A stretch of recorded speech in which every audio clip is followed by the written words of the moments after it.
Hello everybody, my name is Yasmin and I am on the beginnings of my weight loss journey.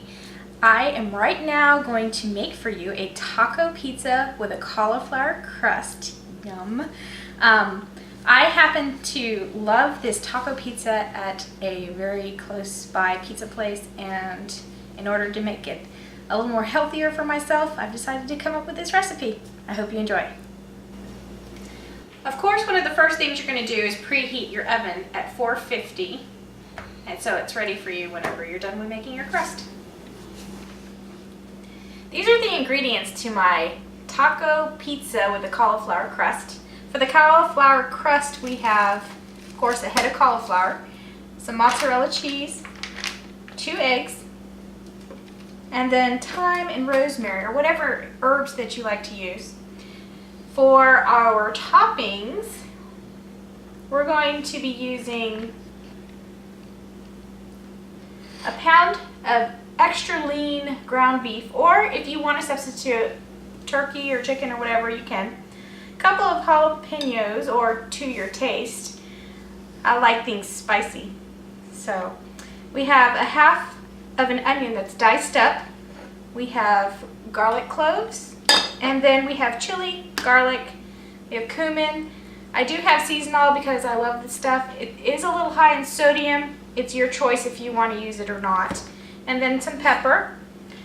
And then for the sauce on the pizza, we'll be using taco sauce. We're going to be using parchment paper.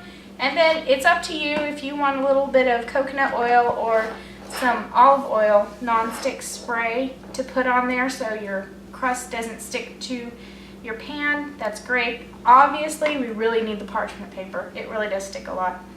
We also have cheesecloth to kind of take the extra water out of the cauliflower. So, of course, you're going to need a pizza pan and a frying pan to cook your ingredients.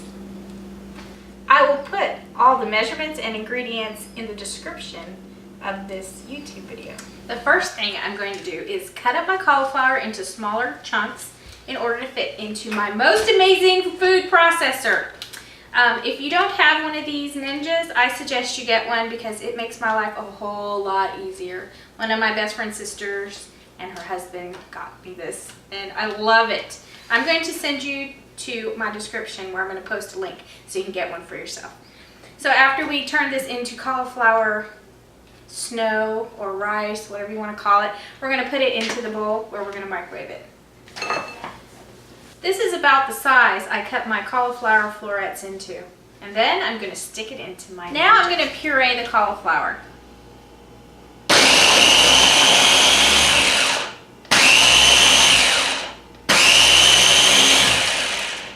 And then I'll show you what it looks like.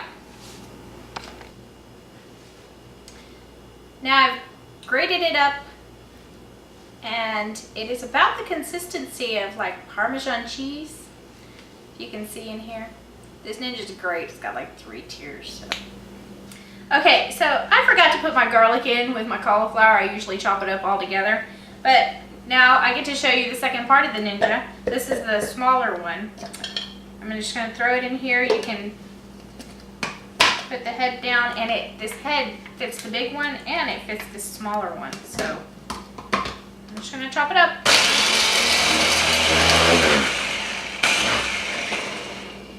And we're done. And by the way, this is 3 to 4 cloves of garlic. The rest of the garlic will be going into the meat. So now we're going to take the cauliflower that we turn into like rice and put it into the microwave. I have a 900-watt microwave for 8 minutes full power. So now our cauliflower is nice and cooked. It's softened. We microwaved it for 8 minutes. And now we're going to take the cauliflower after it's cooled and put it on our cheesecloth or hand towel if you have a clean hand towel. I folded this in half so we don't lose anything. And we're going to squeeze it after we put the cauliflower on here and get some of that moisture out of that cauliflower. So now I have the cauliflower on my cheesecloth. I'm just going to lift the corners up right so, and I'm going to spin it around, and we're going to pour the excess water into a bowl. Now remember, this is hot. You wait for it to cool down before you squeeze the juice or the water out. See, it's coming out. Right now I have half of my bowl filled, which is what, 3/4 of a cup.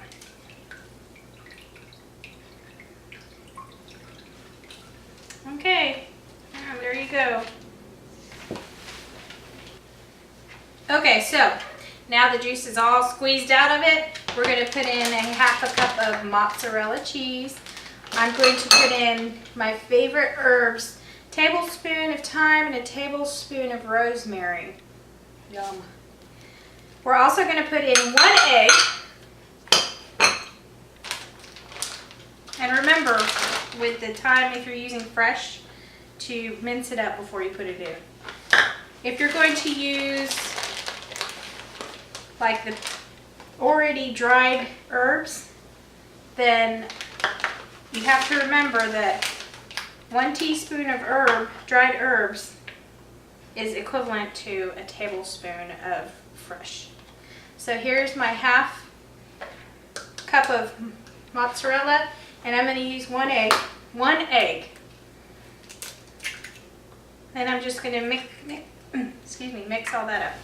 Okay, so now I've mixed all of this by hand, and I'm going to take my parchment paper. It's on a 16 by 14 cookie sheet, and I'm going to spray it with a little bit of olive oil. I would use the coconut oil, but this will save time. We don't want it to stick, so I'm putting that on there. Then you take your little ball of dough, cauliflower, and put it on there. And you're just going to spread it out with your hand until you make a nice little pizza.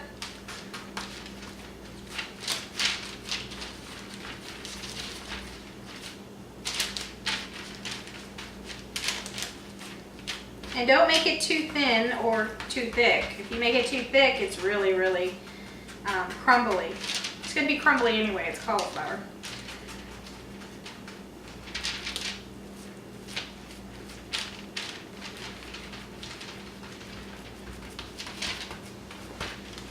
I'd say about 1/4 of an inch.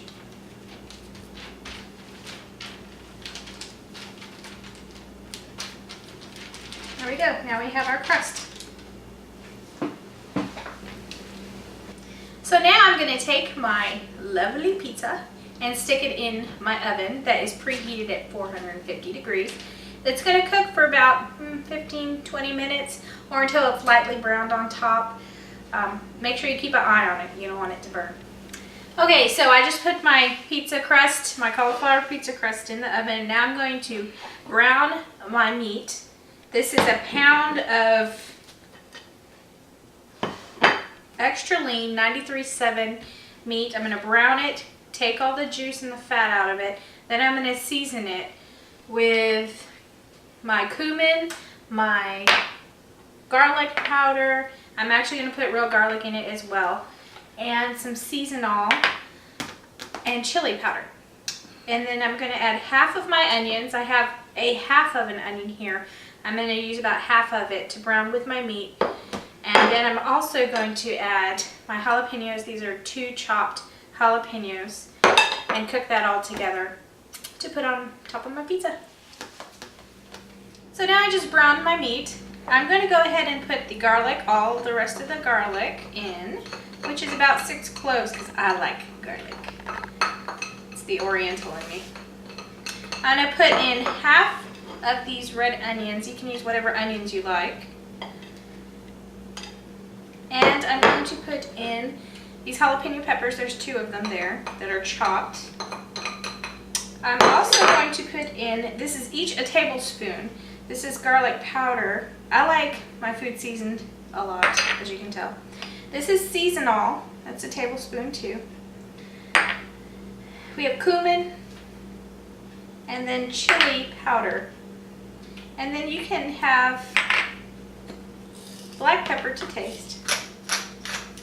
And you just cook it up to get the onions and the garlic and everything all mixed together, and then we'll top our pizza.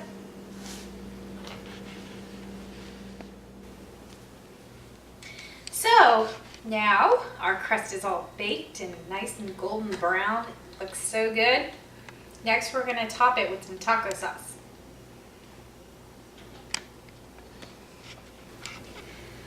Okay, so now I am going to put, or actually I already put, some taco sauce on my pizza. I used 4 tablespoons, and this is what it looks like now.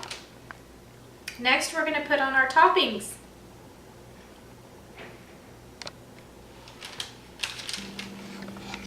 Okay, so now I have finished browning my meat and seasoning it. I have to warn you, I like my seasoning, I like strong seasoning, a lot of spices. This might be too spicy for some of y'all. So I would say cut it in half, or maybe even 1/4 of what I told you to put in, which is a tablespoon each. And kind of taste it as, you know, you're adding the spices to where you like it.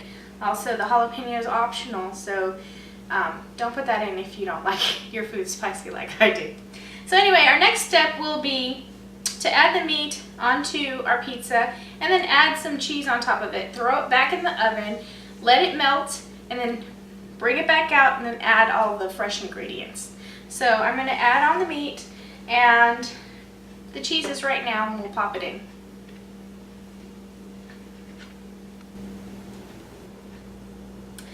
Okay, so you know, maybe a pound of meat isn't, it's too much for this little piece of pizza. Literally last time when I made it, it took up the whole thing. I actually used a pound of meat.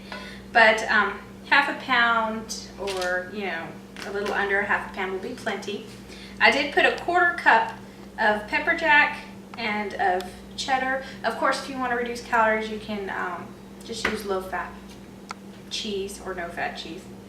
Now I'm going to take this and put it into the oven. All this extra meat that I cooked, you could also use it for a salad. Sometimes I'll take the meat, put it on a lettuce, and then use salsa for the dressing, and it tastes really good. I don't even miss the chips. So anyway, I'm going to go finish this up. Okay, now I have melted the cheese on the pizza. Doesn't it look fabulous? And we're going to top it with fresh toppings, and I suggest serving it after you, of course, top it with fresh toppings because they go bad. They don't taste the same the next day. So I'm taking just some lettuce. I'm going to put it on top.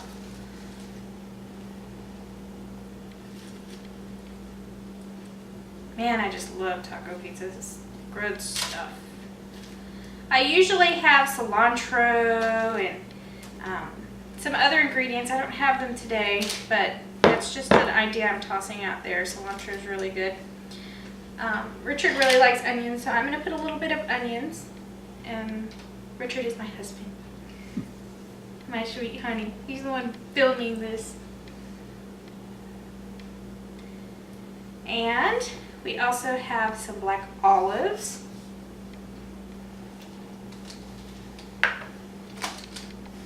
He loves those too. And then,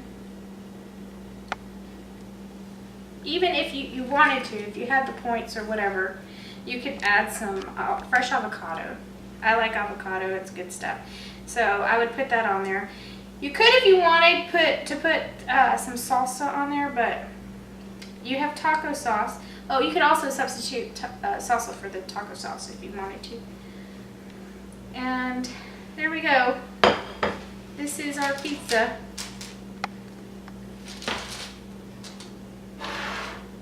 It's really good stuff. And that's how you make a taco pizza with cauliflower crust. It is the best. You should try it.